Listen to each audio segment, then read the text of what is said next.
The chair now lays out House Bill 2593, House Bill 2593 by Representative Moody.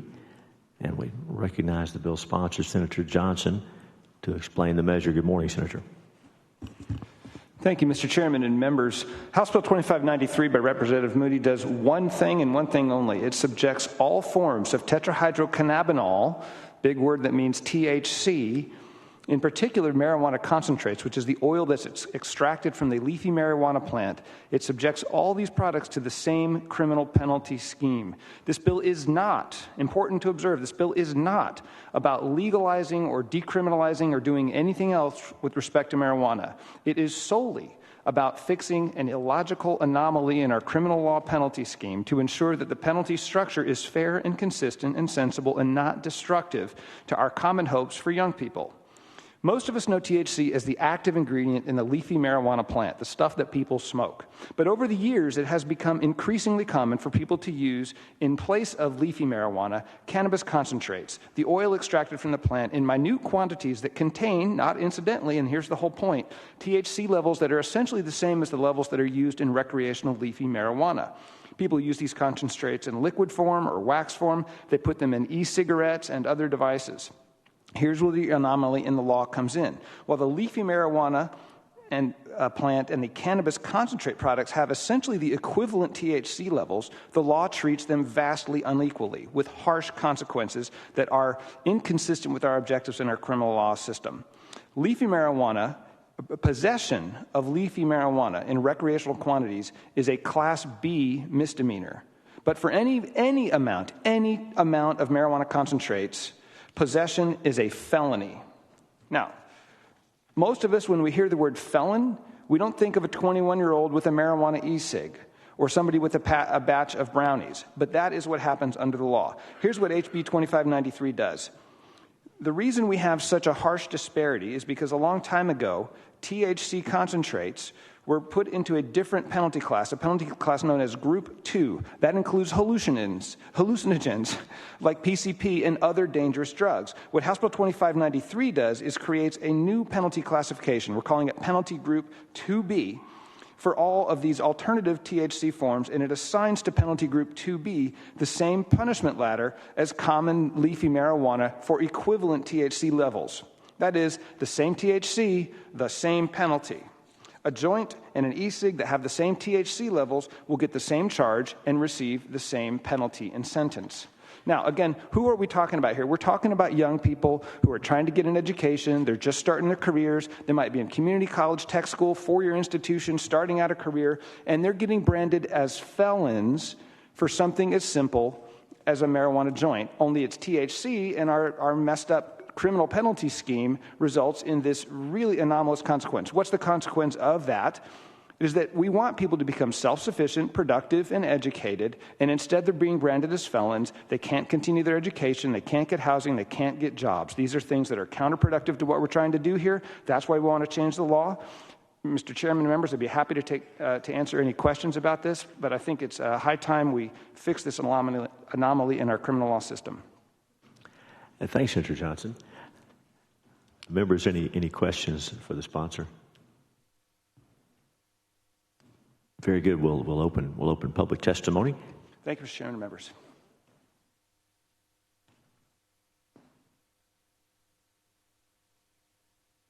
The chair calls Romana Harding, and let me say to those, come on, Ms. Harding, take your time. Come on, we're going to wait for you. Come on down. And let me just say to anyone in the gallery wishing to testify on, for, or against House Bill 2593, go ahead and make your way into the Senate chamber. So if you have registered outside on the kiosk to testify on, for, or against House Bill 2593, please make your way into the Senate chamber so we can hear from you. And while Ms. Harding makes her way down, we're also going to be looking for Karen Reeves, for John Bauckham, for Renee Perez, for Staley Heatley, Shannon Edmonds. Well, Shannon's here as a resource, so we may not need his testimony. Alicia Castillo, Catherine Harris, Elizabeth Miller, and Jason Vaughn. So if I called your name, please make your way into the Senate chamber. And even if I didn't call your name and you're registered to testify on this bill, please come on downstairs. Come on, Miss Harding, come on down. Thank you. You take your time. Get situated there. And when you're all set, catch your breath. It's okay. You didn't need to run down here. It's okay. And, if you don't mind, will you remove your mask so we can understand you better? And when you're ready, you just introduce yourself and give us your testimony. Welcome. Take your time. That's all right. This is very difficult for me. That's all right. Thank you for hearing this, and thank you for supporting it.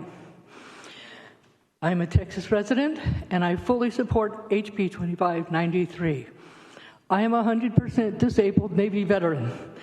I have PTSD from multiple rapes and beatings I survived during my 4 years of active duty. I am unable to have children because of those beatings. At 17, that was brutally taken from me. I was suicidal until my great uncle had me try cannabis. This was after he watched me line up 6 punch cups of Jack Daniels and drink them like shots. The week before, my brother had died from an alcohol overdose. So he begged me to switch to cannabis. I've tried all the psychotropics and the opiates that the VA has given me. I got addicted, and I got off using cannabis. Every day, I take 2 canna caps. I put cannabis flower in a small crock pot with a little coconut oil. After 6 hours, I strain it. I put it in a capsule. I take 1 in the morning for my complex PTSD, chronic pain, anxiety, etc. I take 1 at night for my insomnia and night terrors, which often wake me up as reenactments. Please help us. I don't want to be a felon for this. I don't do this to get high. I do it to avoid my anxiety so I can have a high quality of life, and because my VA doctor is concerned about the toxicity from the opiates and psychotropics. Thank you very much for your time. Any questions?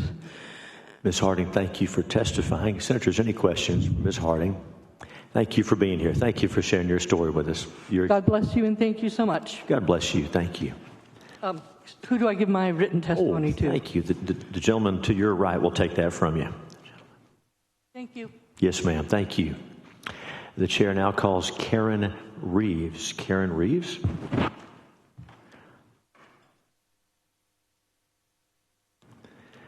Ms. Reeves, have a seat there. Once you get situated, introduce yourself, tell us who you represent, give us your testimony. Good morning. My name is Karen Reeves. I represent myself and my Syntax Community Outreach. I have been compelled to come today and share something that happened to me when I was 18 years old that affected the rest of my life. I want to make a point that I was never charged, but it is regarding cannabis concentrates. In 1979, I was with a friend on a college campus event, and a cop walked by and said he smelled marijuana in our car, and in front of hundreds of people on campus, we were handcuffed, put against the car, and the car was actually like torn apart as we watched, and we were asked questions on, what we were doing and stuff. And after an hour of searching, the officers found a small marble-sized piece of hashish. And in the 70s, this was really prevalent item, but it was stuck to the carpet. We didn't know it was in the car. We weren't intentionally trying to break the law. And I was only 18, so I really didn't know the law. And with this event, I was never charged, but the last time I saw my friend, he was being charged with a felony and manufacturing and was in the back of a squad car. I soon dropped out of college. My life changed for the next 10 years. This event, changed my whole personality. It made me question everything I was doing in my life. And I know I'm not the only one. That's why I'm here today, because my experience 40 years later still hurts. Every aspect of my life changed. I did go home. My friend went back after he got out of jail to his family, but me? You guys, if you know me now, I'm an advocate, I'm a survivor, but 10 years of my life in my 20s was wasted because I was afraid. So I thank you so much for supporting this bill. What experience I went through, I don't wish that on anyone. And I can see the compassion and care in your eyes, and I'm so grateful for you guys today. Thank you so much. Our community outreach thanks you, and God bless you and blessings to everyone here today. Thank you so much. Ms. Reeves, thank you. Let's see if we have any questions for you. Senators? Very good. Thank you for your testimony. Thank you so much. The chair now calls John Balkum. John Balkum. And after Mr. Balkum, we're going to be looking for Renee Perez and Staley Heatley. Mr. Balkum, welcome. Get situated there. Introduce yourself and give us your testimony. Yes, hi, my name is John Balkum. I'm the political director of Republicans Against Marijuana Prohibition, also the chairman emeritus of the Texas Young Republicans, and an elected Republican precinct chair in Harris County. I'm here speaking in favor of HB 2593. I did submit as well an emailed testimony, so I'll try to keep my comments here brief to expedite y'all's hearing. Chairman Hughes and committee members, I do appreciate you holding this important hearing on this very important bill. I grew up in Senate District 1, so I appreciate all you do for our community. I was actually visiting with a friend of mine and asking him to make a call to your office in support of this bill. And he asked me how his representative, Gary Van Dever, voted for it in the House. And when I told him he voted in approval, he mentioned that Representative Van Dever is actually the Sunday school teacher for his father. So I think that goes a long way to show the broad bipartisan support that we have for this bill. I wanted to make a comment to Senator Birdwell. I see he stepped out for a moment, but we did discuss a few years back some cannabis policies, and I know he has a nuanced position on that. But one of the things that he said in relation to the expansion of the compassionate use program was that it had a very tight shot group. And I think that's similar with the approach to this bill. We're moving it from a felony to a Class B misdemeanor. It's still a very serious penalty with very serious consequences. It's in no way a slap on the wrist or a get-out-of-jail-free card. But I think we are right-sizing the penalties for possession of small amounts of cannabis concentrates. And I think that we've seen, because of that, again, the overwhelming support in the House, bipartisan majorities on both sides, to really just do the right thing here, take an opportunity to take needless felony off the books, move it down into a more appropriate penalty class, and really, as some of the other witnesses have said, some of the things that have damaging consequences that follow them around for their lesser lives, hopefully we can take that out of some of the folks who may be in this situation in the future. Mr. Balkum, thanks for your testimony. Senator, there's any questions for the witness? Senator Zaffarini. Thank you for your testimony. So you mentioned several Republican organizations or officials who support this. Are there any others? I'm sure there are. I was speaking directly because I'm the political director of Republicans Against Marijuana Prohibition and chairman emeritus of the Texas Young Republicans, and I sit on our policy committee. So I know those two do support it. I'm certain that there are other conservative groups, both in Texas and throughout, that support. Specifically when we talk about penalty reduction bills like for concentrates or for flower, I think there's much broader support, across Republicans to really right-size those penalties and bring them in line, especially the difference in cannabis flower and cannabis concentrates are very disproportionate. As Senator Johnson laid out very articulately, the amount of cannabis that's actually in an edible or in a vape cartridge compared to the amount of cannabis flower that you can possess in a misdemeanor is totally disproportionate. So I think a lot of people support bringing the penalties down. Thank you. Thank you, Mr. Chairman. Thank you, Senator Zaffarini. Senators, any other questions? Thanks for your testimony. Thanks for being here. The chair calls Renee Perez. Renee Perez. All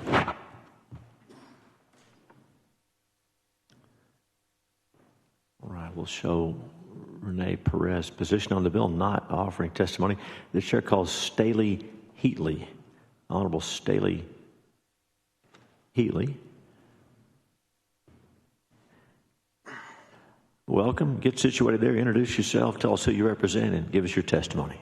Good morning, Mr. Chairman, Senators. My name is Staley Heatley, and I'm the District Attorney for the 46th Judicial District, and I'm here to testify in favor of the bill. I've been District Attorney since 2006. I'm a prior president of the Texas District and County Attorneys Association, co-chair of TDCAA's Legislative Committee for this session, and I also represent 3 very rural counties. 2 of those counties are on U.S. Highway 287, which is the major route from Dallas-Fort Worth and parts east of the state to Denver, Colorado. So as marijuana and marijuana products have been legalized in Colorado, we have seen a tremendous increase in cases on U.S. 287 of people bringing back very small quantities of edible THC products and then being arrested and charged with felonies. And I think HB 2593 is doing the right thing here, and it's going to allow us to focus our judicial resources, especially on the felony level, for those very serious crimes. We're having law enforcement troopers having to take somebody for possession of a single gummy bear to jail and they're charged with a felony. So this is going to right-size the punishments associated with possession of these edibles. I can tell you that my colleagues, my rural colleagues from the top of Texas, across Texas that I know, are all in favor of this legislation. They're just not here because we learned on a Friday and we have busy dockets on Mondays normally. So I don't know any prosecutors personally that are against this legislation, so I think it has broad support in our profession. And I can tell you that as far as the troopers and officers that work the highway that I know, they also think this would be a good piece of legislation. So I'll be happy to take any questions at this point. Ms. Ridley, thanks for your testimony. Members, any questions for the district attorney? Thank you for being here. Thanks for coming down. The chair calls Alicia Castillo. Alicia Castillo. All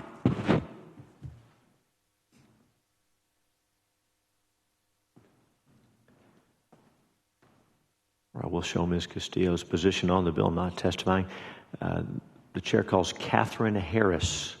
Catherine Harris. Ms. Harris, come on down. And after Ms. Harris, we'll be looking for Elizabeth Miller and then Jason Vaughn. Ms. Harris, have a seat, get situated there, and when you're ready, introduce yourself and give us your testimony. Good morning. I'm Catherine Harris. I'm here on behalf of the Drug Policy Program at Rice University's Baker Institute for Public Policy. Thank you for the opportunity to speak before you today. I'm here to support House Bill 2593. Under current law, possession of any amount of THC concentrates is a felony, in the same category as drugs like heroin, meth, and cocaine. And there's no rational basis for this classification. HB 2593 would create a more reasonable penalty for THC concentrates by treating them like other parts of the marijuana plant. It would also remove the stain of a felony conviction, the negative consequences of which affect all areas of a person's life and severely limit their education and job prospects. And in a time where unemployment rates are high and employers are struggling to fill positions, a felony conviction makes it that much harder for people to get back to work. Lowering the penalty for concentrates to a misdemeanor will save taxpayer dollars that are spent on punishing individuals for behavior that presents zero threat to public safety. Critics may argue that lowering penalties will lead to an increase in crime, but this is simply false. Cannabis penalty reduction does not affect crime rates, and data from other states bear this out. In fact, this bill could benefit public safety by freeing up police, prosecutors, and crime labs to focus on violent crime. Over 3/4 of rapes in Texas go unsolved. 80% of robberies go unsolved. And I think it's safe to say that most Texans would prefer law enforcement to pursue these crimes and not cannabis possession. Opponents may also say that reducing penalties for THC will encourage use. But again, this is incorrect. In states that have reduced or removed penalties for concentrates, there has not been a rise in use. And House Bill 2593 is not a decriminalization bill. Possession of concentrates will still be a misdemeanor. But this bill can end the overcriminalization of cannabis and move the state towards more sensible marijuana policy. Thank you, and I'm happy to take questions. Ms. Harris, thanks for your testimony. Senator, is there any questions for the witness? Very good. Thank you for being here. Thank you. The chair now calls Elizabeth Miller.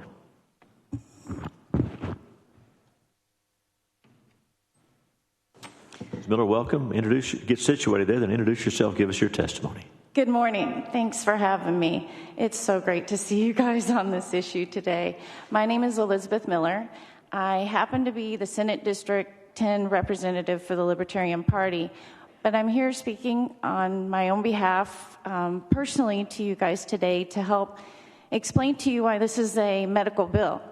And I really have looked forward to this for many, many years. Many of the recent years I've been bedbound and couldn't be here to be here with you. So it's great to be here. I am a medical cannabis patient. I am an admitted medical cannabis patient. I have a rare disorder. It's probably the most common of the rare diseases called hypermobile Ehlers-Danlos. And it causes me a host of issues, including chronic pain, GI issues, difficulty eating, neurological issues that are similar to MS, autoimmune issues, something called postural orthostatic tachycardia syndrome, mast cell activation syndrome. So I use cannabis to help me with many of those issues. I require THC to do that, to deal with the seizures, to deal with chronic pain. And because of the mast cell, I can't use flour. There's mold in flour. So I have to commit a felony every day to exist. My doctors say, move. I can't do that. I have elderly parents here. I'm established here. It's hard to move when you're sick.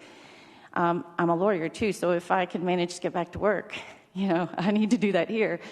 I'm not on any anticonvulsants. I'm on no opioids. I'm on no benzos. I'm on none of that. And a lot of people in my position are in wheelchairs. They're on feeding tubes. And I think I'm doing pretty good to be here. So I want to thank the chair and the committee for addressing this. And I'm so grateful to Senator Lucio for being on this bill, for Representative Moody. I'm so grateful that we're here today. And I appreciate your indulgence in giving me this time. I just wanted to thank you face-to-face, since I can, for addressing this issue. And remind you it's a medical issue, and I will email you a more detailed testimony. But if anybody has questions, I'm available now and forever on this issue. Ms. Miller, so glad you're here, and glad to hear that you're able to get out and up and around. It's especially good to see you knowing that. I think Senator Lucio has a question for you. Thank you for your testimony. And I know how important it is to many people. I wasn't very high on this issue at the very beginning. Shouldn't use that word high, but my son actually talked me into it. He's done extensive research and work on this issue in the House, and certainly it merits our full attention. And I know there are people out there that are, quite frankly, depending on the legislature to pass a public policy that would afford them the opportunity to use it for medical reasons, and for that reason I support it. So I thank you for your testimony, because I know you speak for many who are not here today. When I go pick up my medicine, I have to think about, is it a good day for me to get locked up and abandon my elderly mother? Should I drive her car? Then she won't be able to get anywhere if they take it. Can I answer that? It's not a good day. That's not a good way to get well. Thank you. Thank you. Senators, any other questions for the witness? Thank you for being here. Thank you. The chair calls Jason Vaughn. Jason Vaughn. We also have Shannon Edmonds here as a resource witness, and Mr. Vaughn and Mr. Edmonds are the last two witnesses who registered on this, so I'll say if anyone's wishing to testify on, for, or against House Bill 2593, please make your way down to the kiosk outside the chamber and register so we can hear from you. Mr. Vaughn, welcome back. Good to see you. Introduce yourself, give us your testimony, and tell us who you represent. Good to see you, Chairman. My name is Jason Vaughn. I am representing myself, the Texas Young Republicans, and also the Republican Liberty Caucus. And in 1975, we can go back and look at our newsletters from Texas Young Republicans and see that was the earliest time that we can find record of that we called for penalty reduction on marijuana. This is 46 years later, and this is the first ever Senate committee hearing on penalty reduction. So thank you for this historic day, and thank you to all of those generations that did not give up on that. Because, I believe at that point, none of our members were actually alive at that point, and I believe all of you would have been considered young, except for, Senator Hall, of course, who was still telling the hippies to get off his lawn. So thank you for doing this, because I understand that it's very difficult to take a stance on this, because if you lower a penalty at all, somebody's going to come to you and they're going to say, well, this is a step towards legalization. That's what happens. When the reality is, what we're doing here is getting it towards where it should have been for the last 50 years. And we all know that the easiest thing for a legislator to do, honestly, and this is no offense, but it's the easiest thing is to do absolutely nothing. So to take a stance on this, to actually do this, to take those votes is a hard thing, and none of us begrudge you for that, and we all thank you for taking that stance. None of us would say that when President Trump championed the First Step Act and moved crack from being 100 times more, having a greater punishment than cocaine, that when he moved it to the same level, that he was doing, that he was lowering or trying to legalize cocaine. None of us would make that argument. Nobody would say that that he did the wrong thing when he released Alice Marie Johnson, who had been in jail for 30 years for a first-time drug crime, and who was told that she would never see her family unless it was in a body bag. So thank you guys for taking the courage that I know you're going to take on this vote for finally getting us towards reasonable drug laws in the state of Texas. Mr. Vaughn, thanks for your testimony. Senator Lucio has a question for you. I'm one of those old generations that I want to make it clear that this is not, my vote to support this legislation is not a step toward legalizing marijuana. Absolutely. I grew up in an era, as you know, back in the Vietnam era, where it was prevalent. A lot of our young people got into major issues and problems with the law, and rightfully so, because it was worse than drinking when you were doped up, and driving and doing things that you shouldn't be doing. So I do have a place in my heart, though, for those that are ill and those that can be helped with cannabis. So that is as far as I would go in terms of the legalization. And I would also want to see some safety features in the process. Senator, making sure that people that are under the influence of this marijuana for health reasons, which I support, are not driving and are not doing things that will not only hurt themselves but hurt other people. This is an issue that's not going to go away. It's going to be coming back. I hope that this bill passes. I hope we make that step in the right direction. I know Senator Johnson has his heart in the right place, like my son over in the House, and many others who have worked, as you mentioned, over a period of 3 or 4 generations now.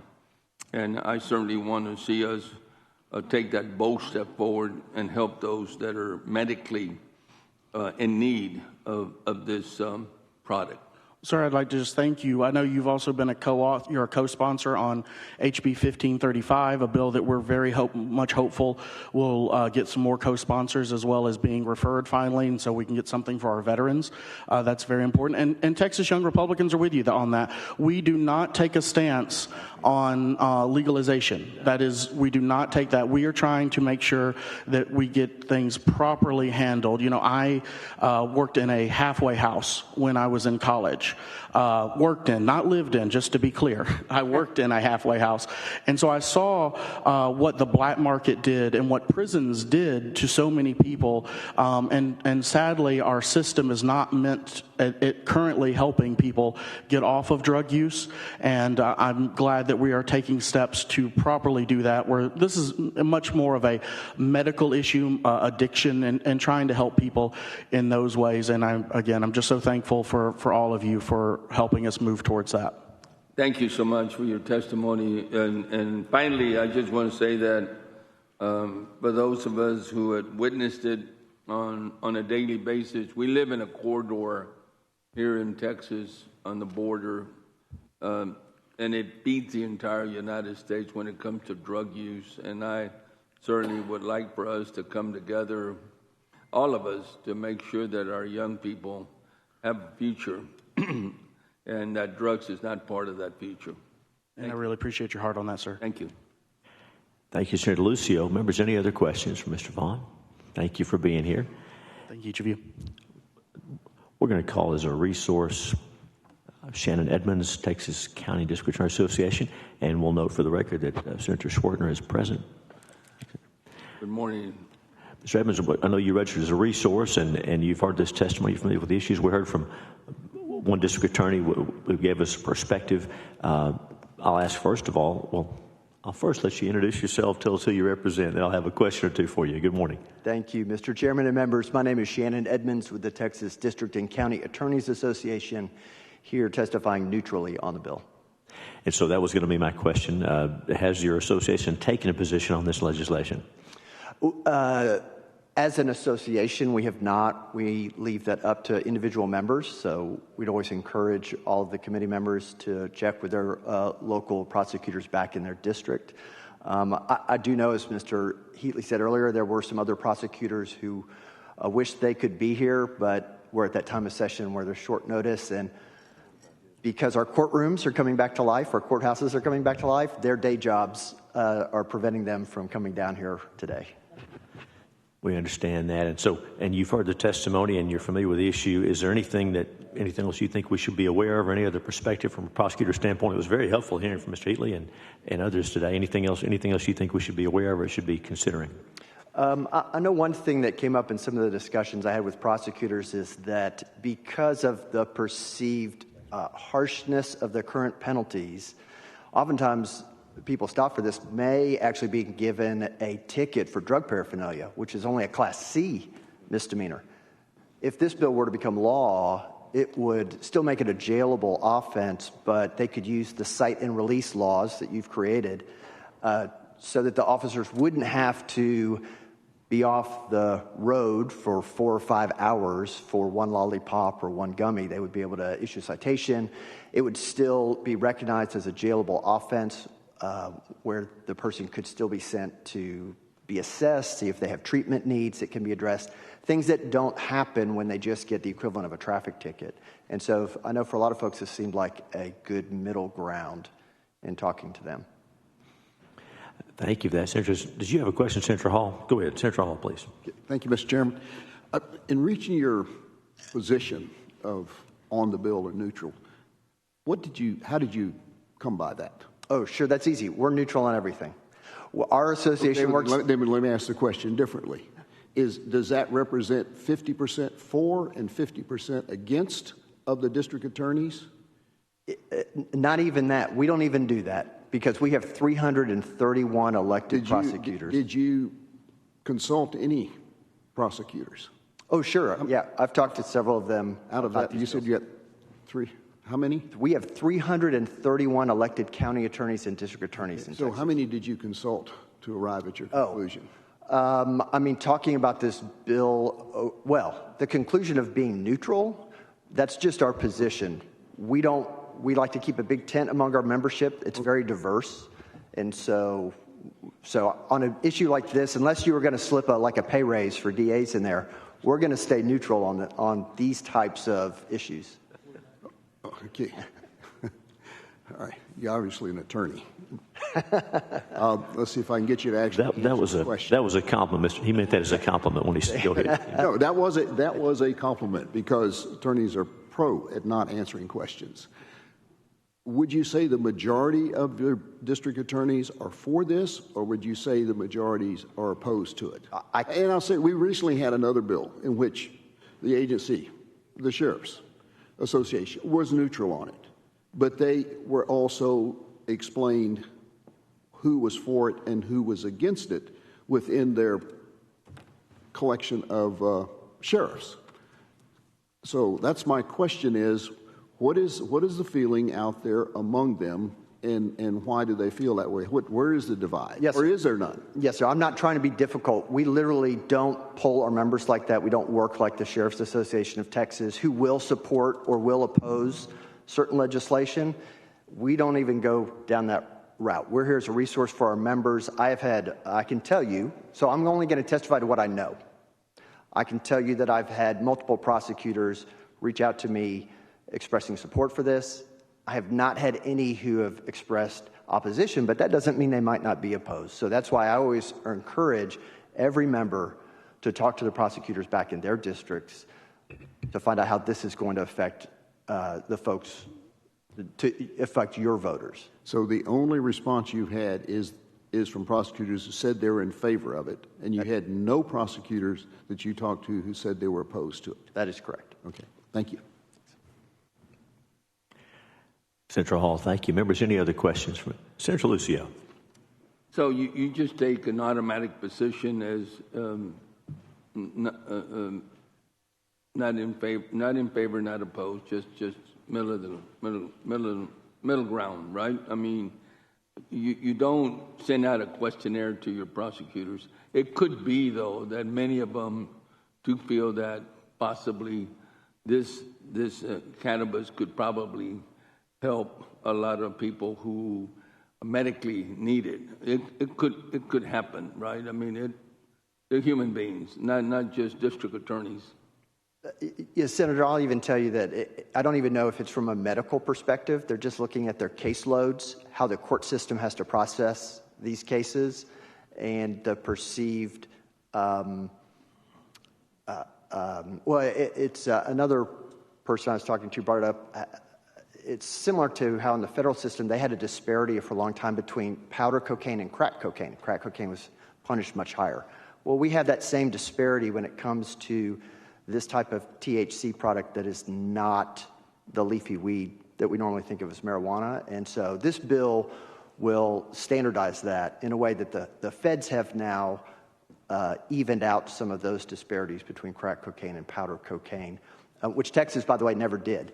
So we were way ahead of the feds for decades. And so I can't tell you if they're looking at it from the medical perspective, and there are other legislation here. We tell our members, if you support or oppose something, you have to come down and support or oppose or pick up the phone and call y'all, right? Because a lot of them have your phone numbers. So feel free to reach out to them. It's okay. It's okay to be neutral on issues. You know, if you're neutral on all issues, it's okay. But certainly your profession is most important in the process, especially when it deals with this particular issue, and see how you're going to be reacting to it. But there's a lot of other questions that I would add.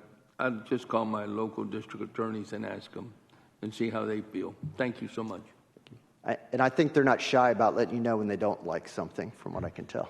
I know that already, and I'm not either.